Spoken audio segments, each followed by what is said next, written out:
So a follow-up on how is tarot a form of mysticism. In my last video, I was talking about tarot and mysticism and the Princess of Discs and how Crowley is just talking about her as one who represents the ability to receive whatever the wheel lands on, whatever the tarot lands on. She is kind of like all of it. Bewildering inconsistency. In this video, I'm going to quickly try to draw a bridge between divination and mysticism. So divination is asking the tarot questions. Where am I at? Where am I going? What do I need to know? Past, present, future. It's usually oriented in the realm of space and time, but not always. And you're getting information. It's like a navigation tool, as my mentor says. And mysticism that's the loftier questions, like what am I? Why do I exist? Who is God? What is the universe? All of that.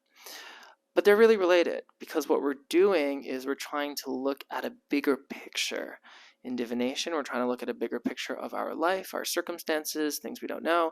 And in mysticism, we're doing the same thing. We're trying to look at the bigger picture of things existentially, cosmically, spiritually.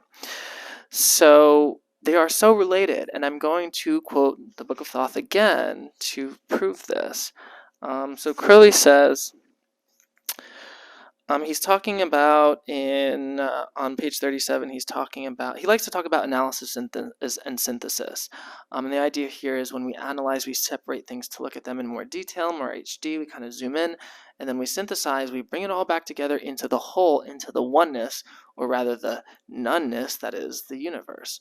And so what he says here is, one abandons the contemplation of the whole in order to take practical advantage of a part. Just so tactics differ from strategy. A great general does not think of war in the abstract, but confines his attention to a minute part of his perhaps vast knowledge of the subject by considering the disposition of his forces at a given place and time, and how best to employ them against his adversary. This is, of course, true not only of the trumps, but of all the other cards, etc. If one goes into a shop and asks for a map of a certain country, one cannot get a complete map because any such map would necessarily merge into the universe as it approaches completeness.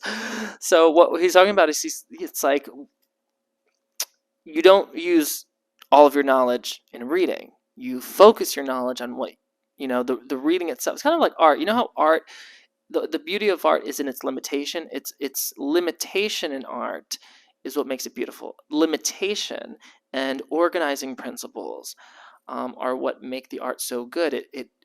However you organize the work of art, so it's not chaotic, it's not a run-on sentence. It's like there are these parameters that are set up by the artist that they work within that makes it so beautiful. It's kind of like makeup. It's like the makeup is beautiful because of what it is not.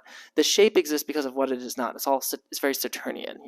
If you're into astrology, that's what Saturn does. It restricts. So when we're kind of zooming in, we take all of our knowledge of life and experiences and everything, and in a reading, we're zooming in on the cards that are in front of us, and we're not focusing on any of the cards except the cards that are in front of us to give us some context of what's going on. And that is the reading. We are then, in mysticism, doing that same thing, but we're looking at all the cards. So when we help someone in a reading, when we're doing divination for self or someone else, there's still that link to the universal mind, but it's kind of like in miniature form. We are working with the microcosm.